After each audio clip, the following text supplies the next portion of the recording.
بسم اللہ الرحمن الرحیم۔ ہمارا سلسلہ چل رہا ہے سوشل میڈیا پر جو لوگ اسلام کے خلاف اپنی گندی زبان استعمال کرتے رہتے ہیں ان کے رد میں۔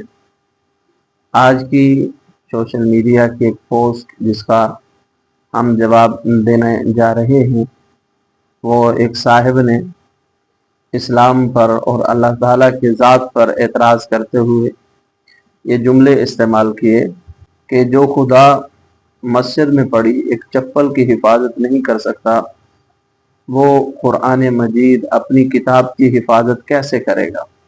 دنیا دارالاسباب ہے، یہاں انسان کو اللہ تعالیٰ نے بھیجا، اسباب کے ساتھ جوڑا کہ انسان نے ہی اپنی چیزوں کی حفاظت کرنی ہے، جبکہ کلام مجید قرآن مجید ہی اللہ تعالیٰ کا کلام ہے اور اللہ تعالیٰ نے اس کی حفاظت اپنے ذمے لی ہے، اور قرآن مجید میں ہی اللہ تعالیٰ نے براہ راست اس بات کا وعدہ فرمایا ہے کہ ہم اس کی حفاظت۔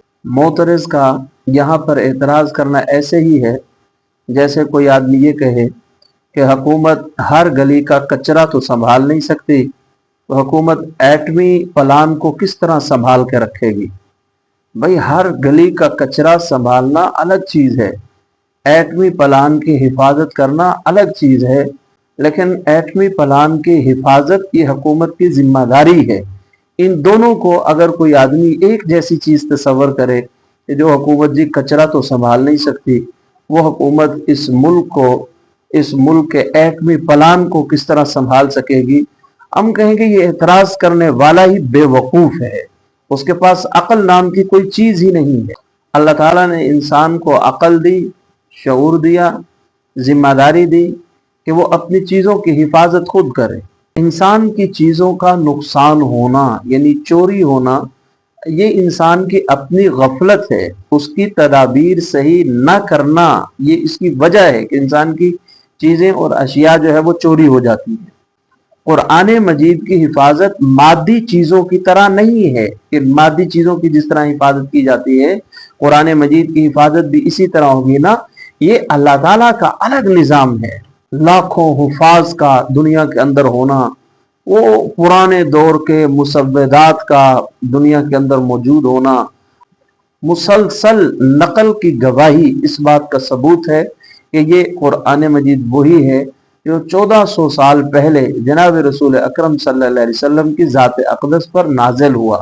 تو ایک عام چیز کی حفاظت وہ انسان کے ذمہ ہوتی ہے، اور قرآن مجید کی حفاظت یہ اللہ تعالیٰ کے ذمہ ہے، اور اللہ تعالیٰ نے اس کے اسباب جو ہے وہ بنائے، حفاظ کے ذریعے سے حفاظت فرمائیں گے، پرانے مسودات کے ذریعے سے حفاظت فرمائیں گے، اور مسلسل تواتر کے ساتھ جو نقل کیا جا رہا ہے یہ بھی ایک حفاظت ہی کا راستہ ہے، حفاظت ہی کا طریقہ ہے۔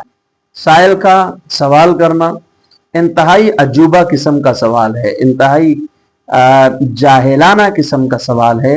یہ ایسے ہی ہے کہ جس طرح کوئی یہ کہے کہ تم اپنے بچے کے کھلونے کا تو خیال نہیں کر سکتے، تو تم اپنے بچے کا خیال بھی نہیں کر سکو گے۔ یہ بات ان دونوں کو آپس میں کمپیئر نہیں کیا جا سکتا۔ انسان کھلونے کی اتنی دیکھ بھال نہیں کرتا جتنی اپنے بچے کی دیکھ بھال کرتا ہے۔ کھلونے کے ساتھ بچے کو تشبیہ دینا یہ انتہائی بے وقوفی ہے۔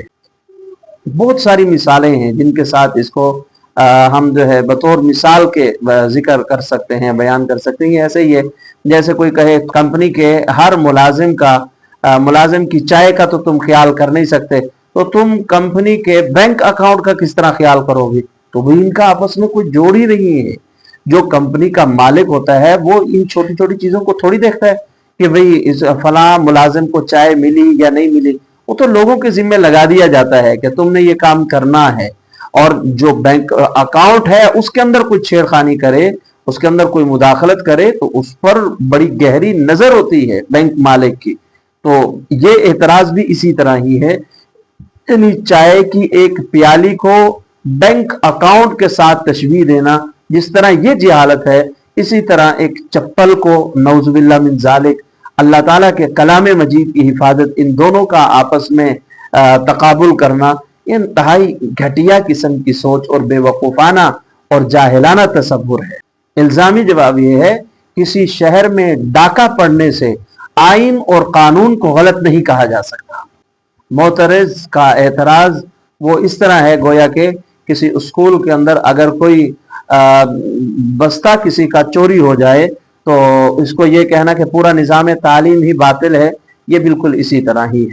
شرعاً حفاظت کے دو ذریعے ہیں، حفاظت بالاسباب انسان کے ذریعے، اور نمبر دو حفاظت بالمعجزہ یعنی بغیر کسی اسباب کے، جیسے قرآن مجید کی حفاظت۔ چپل اس واسطے چوری ہوئی کیونکہ چپل کی حفاظت کا ذمہ انسان کا تھا اور انسان نے اس کی حفاظت میں غفلت برتی، اس واسطے وہ چوری ہو۔ قرآن مجید کی حفاظت اس کے بالکل الگ ہے۔ قرآن مجید کی حفاظت کا معاملہ اس سے بالکل الگ ہے۔ قرآن مجید کی حفاظت اللہ تعالیٰ نے اپنے ذمے لی ہے اور یہ وعدہ 1400 سال سے حرف بحرف پورا ہو رہا ہے۔